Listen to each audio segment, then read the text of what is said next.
Hello everyone, Kotongwane, the native god here. Right, today we are going to be looking at the second case we get under resulting velocity. Right, if you're watching this video, it means you've already watched the first lesson on the playlist where we covered the first case. The first case being where under resulting velocity we have essentially an object, right? You are given the original velocity of the object, right? For instance, you would be given the original velocity of the aeroplane, right? Say you're looking at a case where they are looking at a aeroplane, right? And you are given the original velocity of the aeroplane, right? This is case number one. You are given the original velocity of the aeroplane. You are also given the direction that the aeroplane takes after takeoff, right? And you're also given the wind vector, right? You're given the direction as well as the velocity thereof of the wind, right? And you're simply asked to calculate the resulting velocity, right?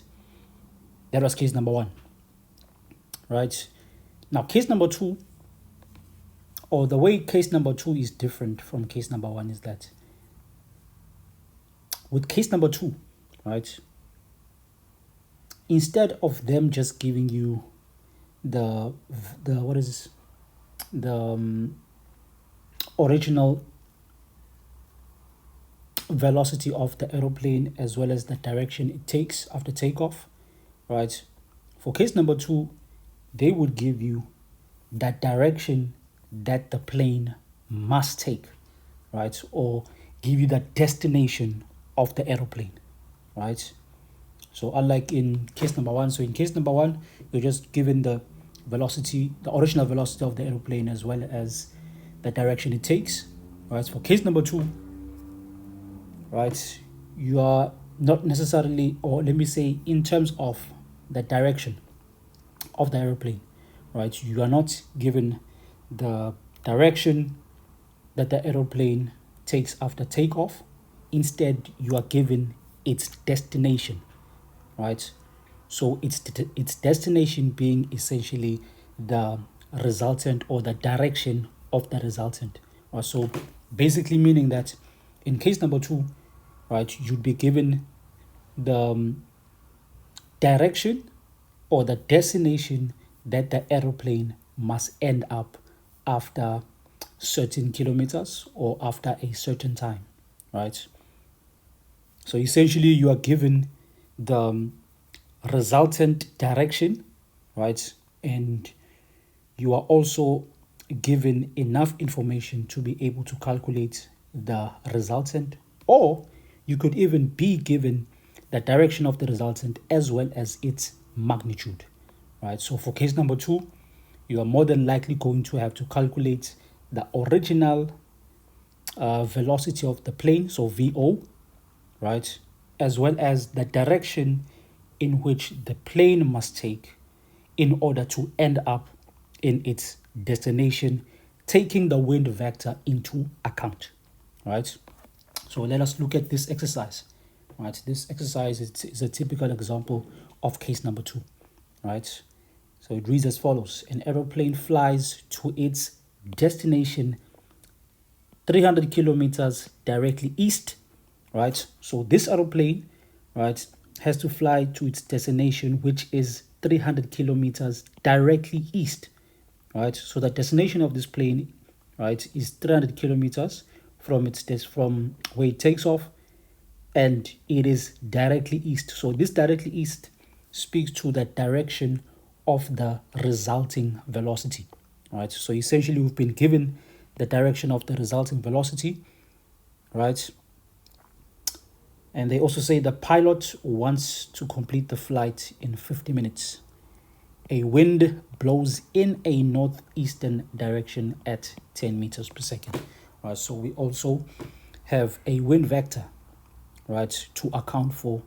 The wind vector is 10 meters per second in magnitude, right, and it is in, right, remember in the first video we looked at in the first lesson, right, the direction of the wind was such that it was coming from, right, the direction that was given, right. In this case, they say that a wind blows in, so meaning that the wind vector for this case or for this exercise is going in a direction that is northeastern, right? So northeastern is the same as saying north 45 degrees east, right? Same as if maybe they say northwestern, that would mean north 45 degrees west, right? Now, so that is to say the wind direction is north 45 degrees west, right? So we're going to take the wind vector as going in that direction because essentially that is what they've indicated, that the wind blows in a northeastern direction, right? Northeastern direction, as I've mentioned, is essentially north 45 degrees east, right? Right. Now, let us show these vectors on a Cartesian plane, right? And see how you would approach such a problem.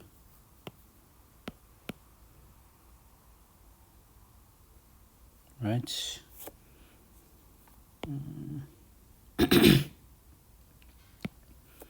Right. Now let us look at our vectors here, right? So of the vectors that we do have, we've been given the direction of the resultant. They said it is directly east, right? So whatever the magnitude of the resultant, one thing we know for certain is that it is going directly east. So after 300 kilometers, right?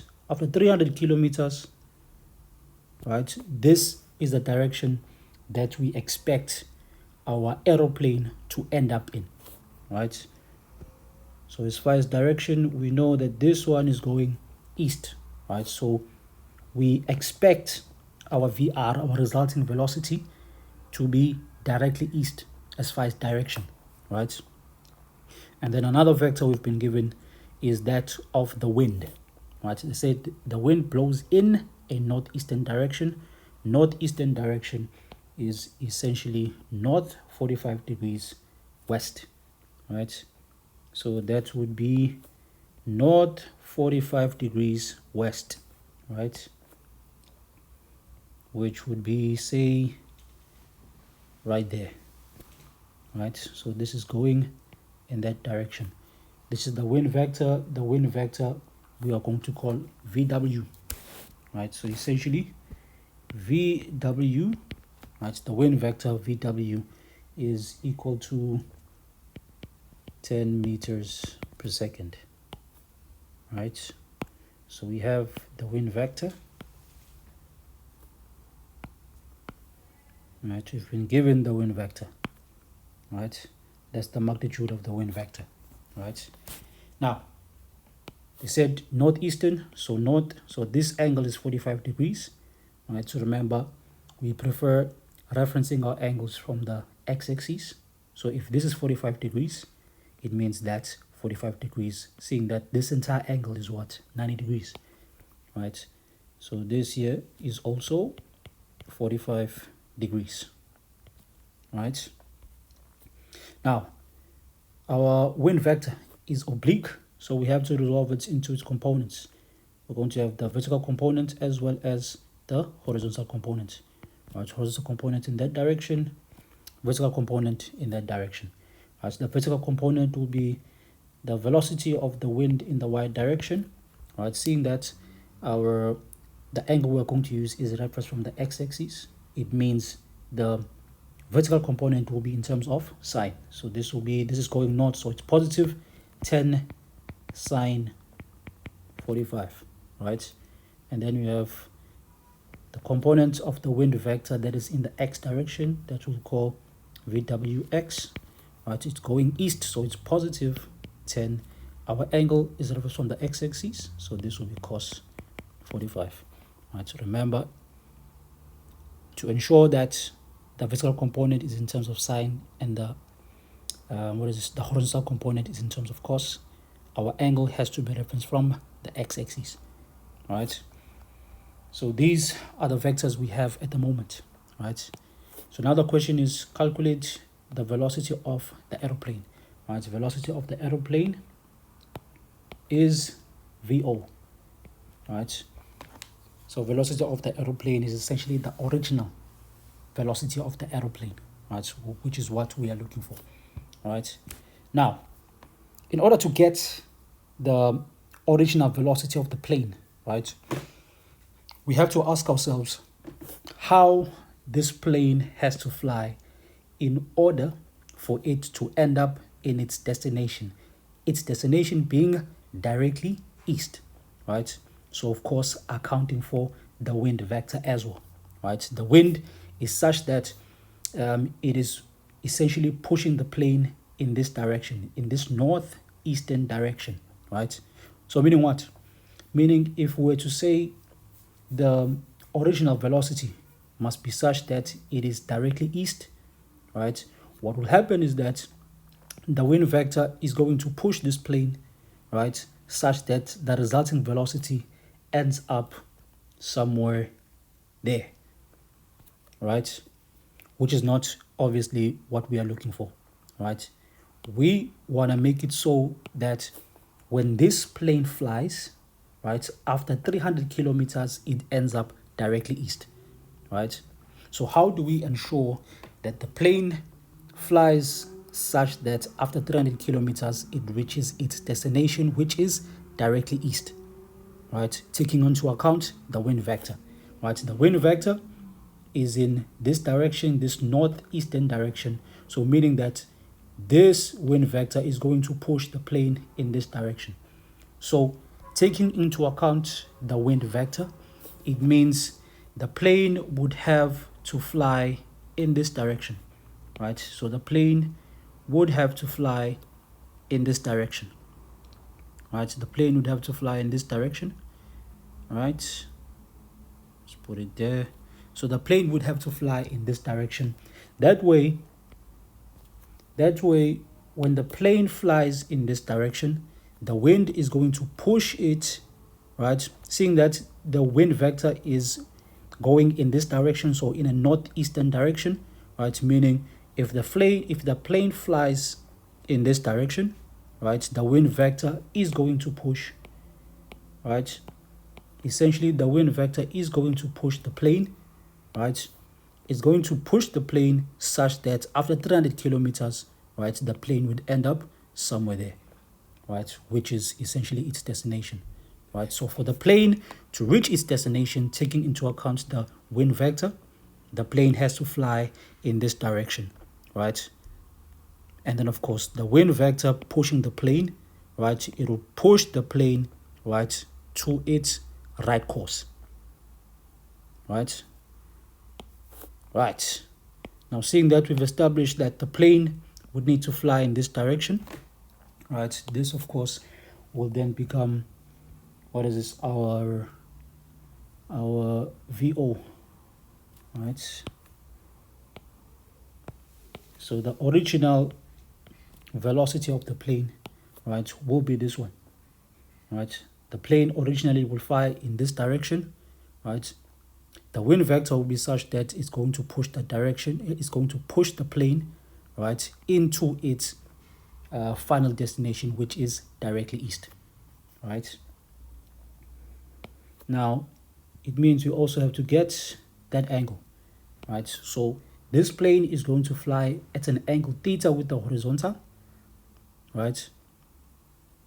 Such that when it flies in this direction, the wind is going to push it back into its destination, which is directly east after 300 kilometers, right? Now let us resolve, right, because as we can see, the original vector, right, is at an angle with the Cartesian plane, making it an oblique vector. So remember what we do with oblique vectors, right? We have to resolve oblique vectors into its components. So we'll have the horizontal component there, and we'll have the horizontal component here, right? And then we'll have the vertical component here, and we'll have the horizontal component in that direction, right? So the hypotenuse or the oblique vector being VO, right? It means VO in the y direction will be equal to it is headed south, so this will be negative VO sine theta, right? Remember, our angle is referenced from the x-axis, hence the vertical component is in terms of sine, and the horizontal component, so VO in the x direction, will be in terms of cos. This one is going east, so it's going to remain positive VO cos theta, right? And those are our vectors, right? Now our vectors are such that they are parallel, or they align with the Cartesian plane, hence we'll be able to apply conditions of equilibrium, right? Right, so question number 1 is calculate essentially VO, right? In order to get VO, we need to first calculate the resulting velocity, right? So we're going to calculate the resulting velocity based on the information we have.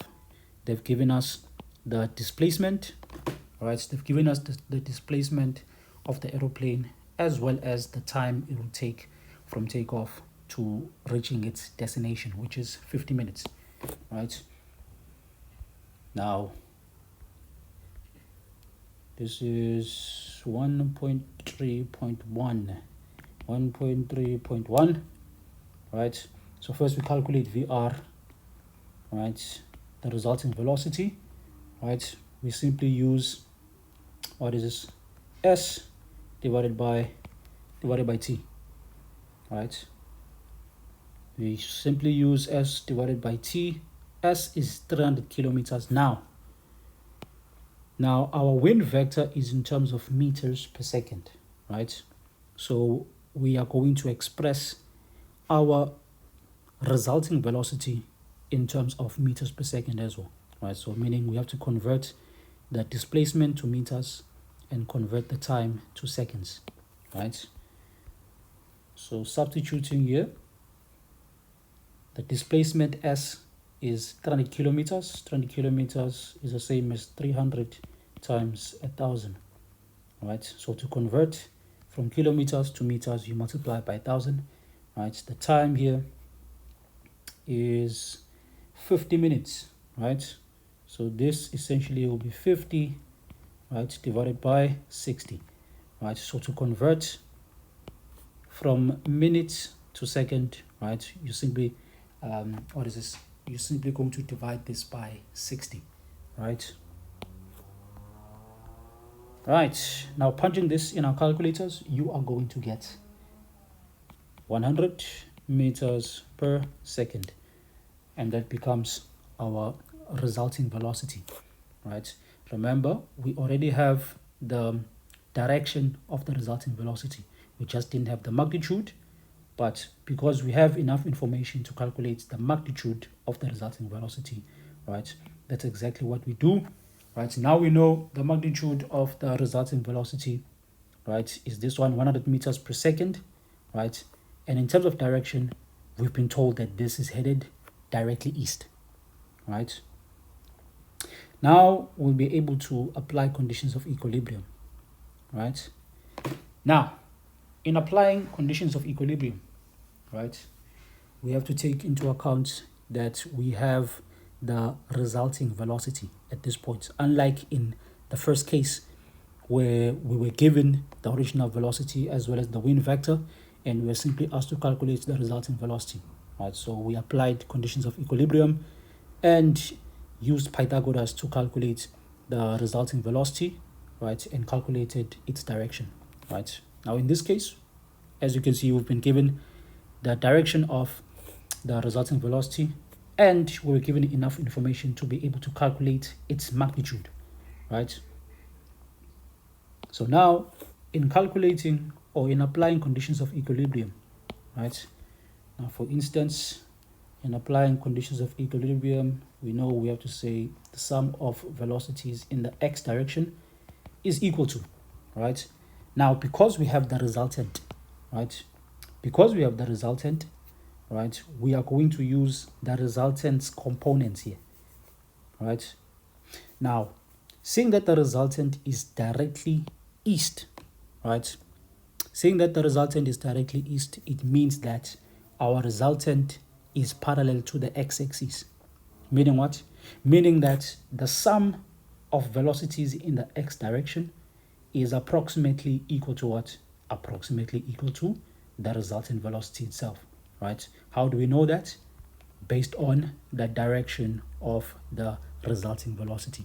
Seeing that it's not an oblique vector, but instead it is parallel to the x-axis, right? There is a clear indication that as far as the component of the resultant in the x direction, it is approximately equal to what? Equal to the resulting velocity itself, right? So essentially this is equal to 100, right? Right.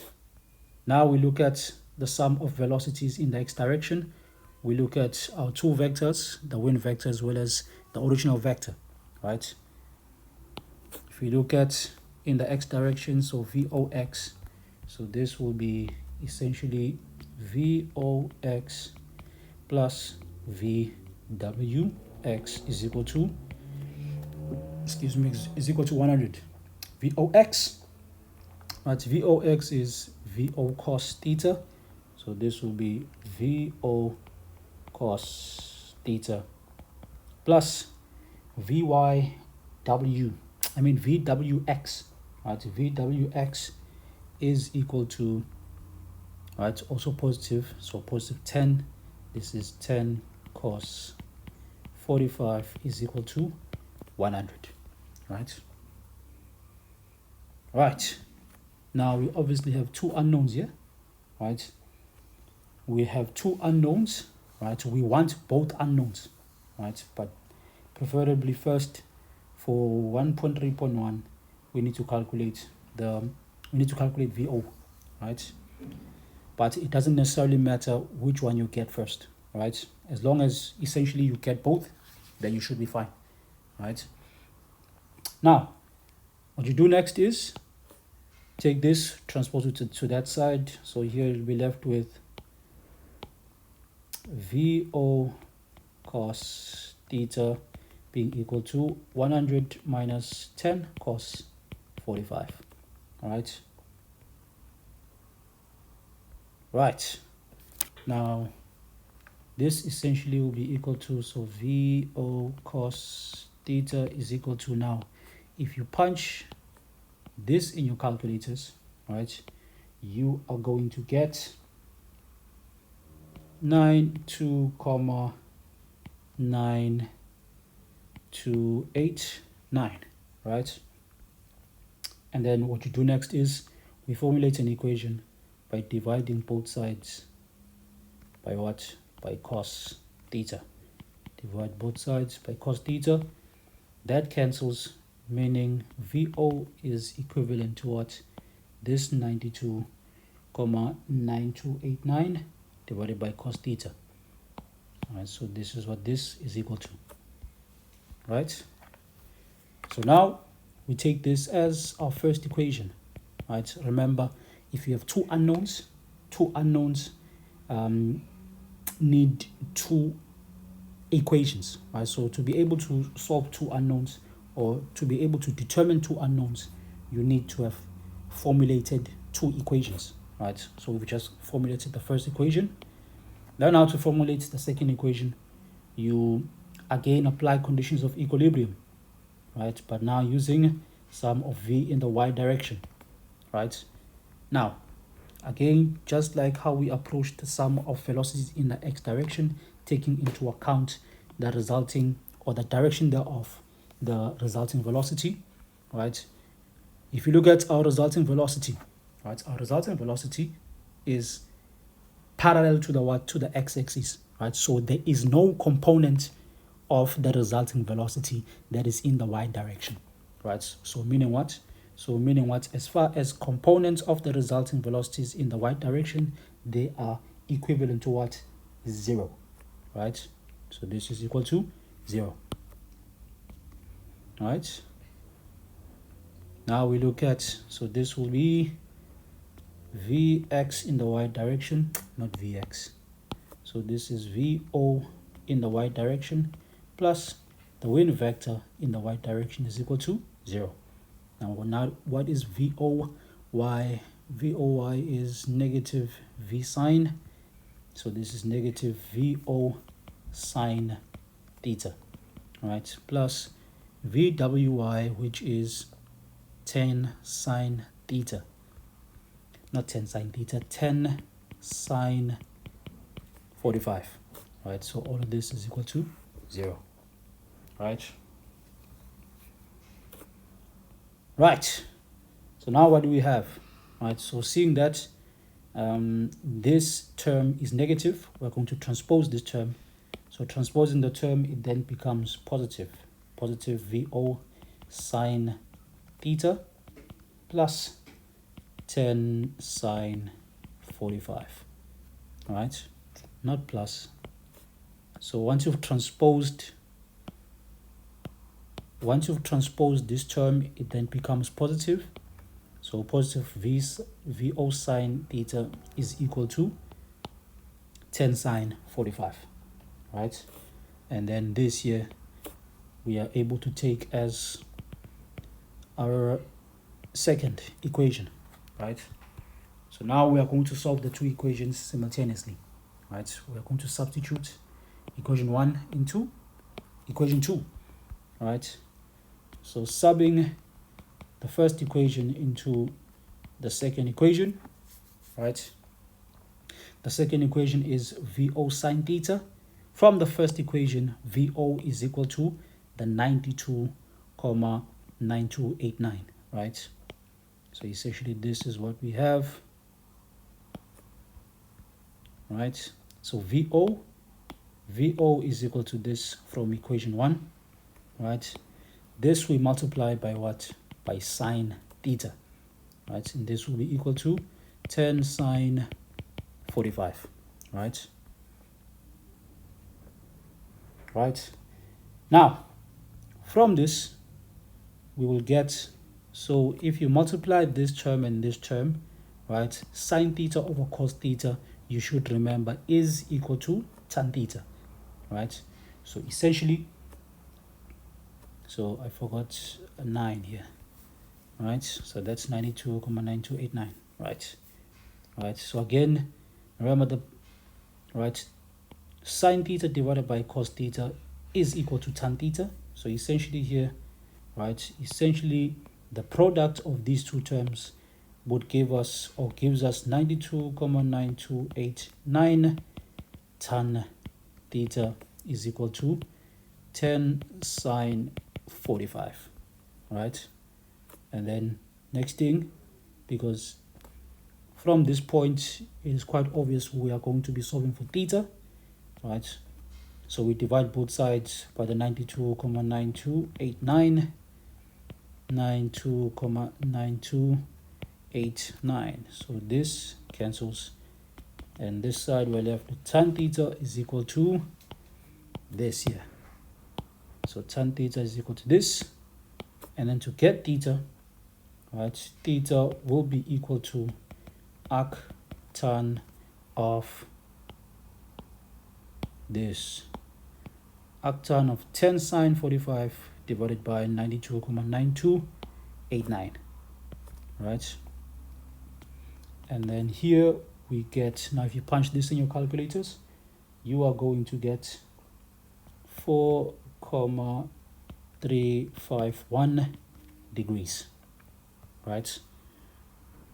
So the angle theta, right, which is the angle that the flight would need to take, right, in order to end up directly east after 300 kilometers, right? So this is that angle, right? But remember, in 1,3.1, they were actually looking for the velocity of the aeroplane, so the original velocity of the aeroplane, which is VO, right? So now we are going to use the first equation, right? When I use the first equation to determine VO, right? So this here being our first equation to calculate VO, right?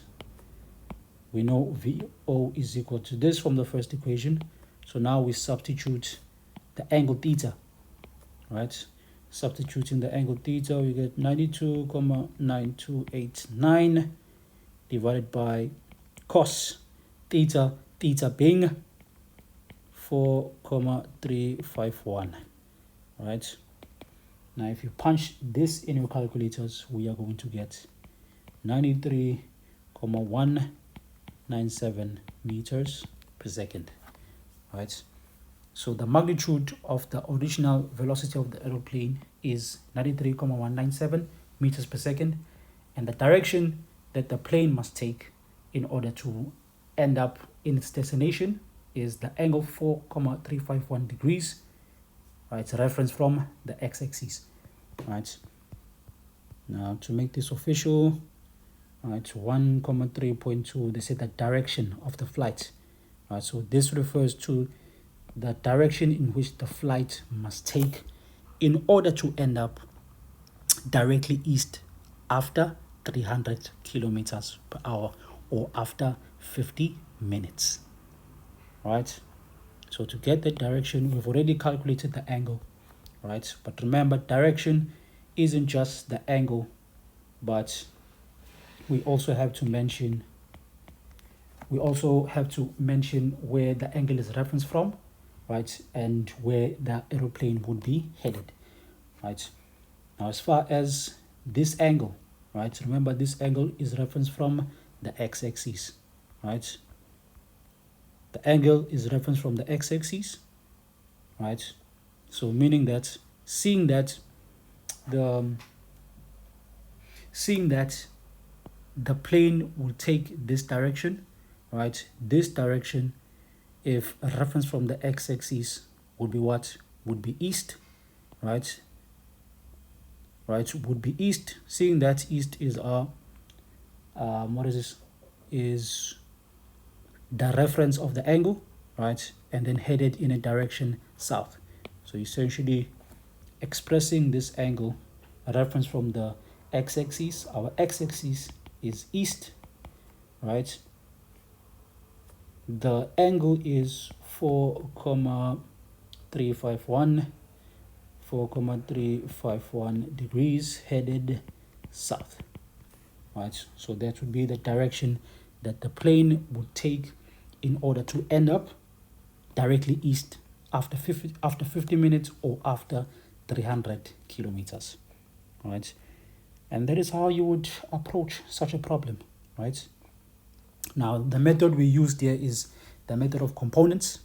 Right, but by now I believe you do know you could either use the method of components or the parallelogram method or vector diagram. Right. Hope this video was helpful. Right.